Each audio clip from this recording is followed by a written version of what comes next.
Good morning, Raiders. It's another Friday, and even though it was a short week, there was a lot of activity going on from last week to this week. Last Thursday, as you know, was our playathon, and I want to say thank you from the boosters for preparing everything, from the teachers doing all the games, and all the kids, and all of you who raised over $4,000 for the boosters to help go towards more of our playground equipment.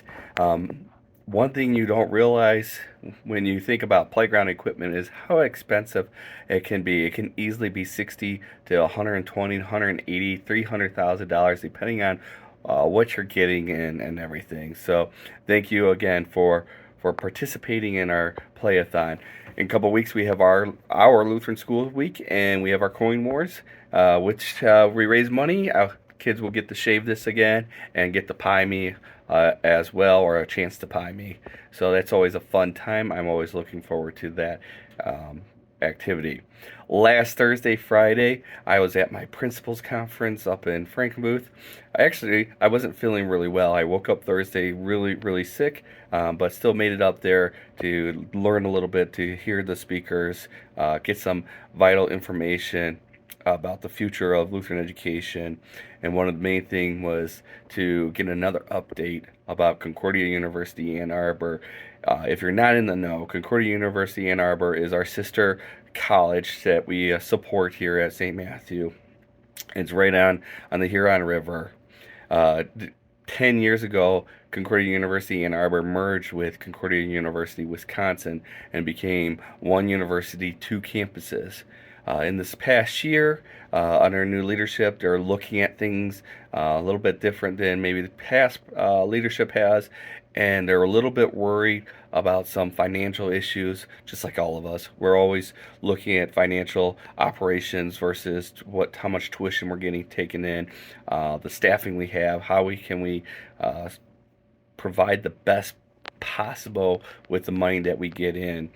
So they're going through some reviews, audit reviews, and so forth, and potentially some cuts and so forth. It's a sad time right now because there's a lot of unknowns and there's not a lot of hope. So we need to uplift Concordia University in our prayers and uplift those students to they find the peace that they need if it comes to the fact that part of the university is going to be shut down or whatnot, that any transitions for any of the students, but also the faculty and their families, that it goes smoothly.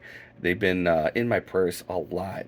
Next week I get to go visit Concordia again, doing my interviews with the School of Education and the students that are coming into the School of Education and those who are going on the student teaching in the next semester, hopefully. So it's going to be interesting to be on the campus and be with those students and be able to pray with those students and comfort them maybe a little bit.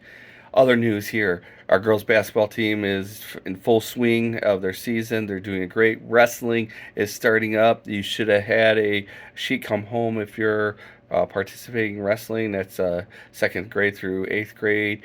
If you have any question, please see Pastor about that.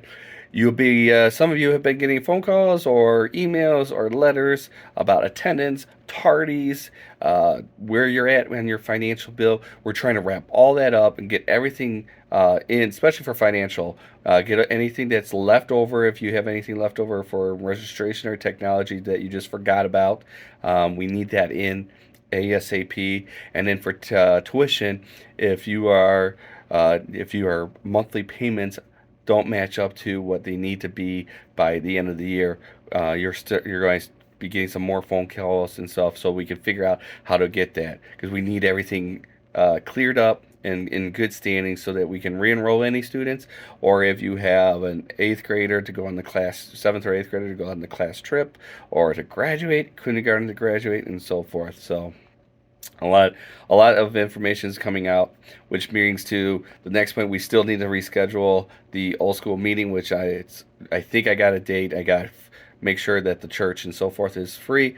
And then we also have another kindergarten roundup that Mrs. Stapleton and I want to do, because a few of the families we knew that wanted to make it were sick that day. So I want you to have a blessed day during this Lenten season. Prepare for the Holy Week, the death and resurrection of our Lord and Jesus Christ. If you don't have a church, we have church service here on Wednesdays. We have a dinner from 5 to 6 and then church service at 6:30. We partner with a bunch of the other local Lutheran churches, and we have a rotation of pastors to come in and preach. So come, you're invited. So with that, may the Lord bless your day. Have a good one.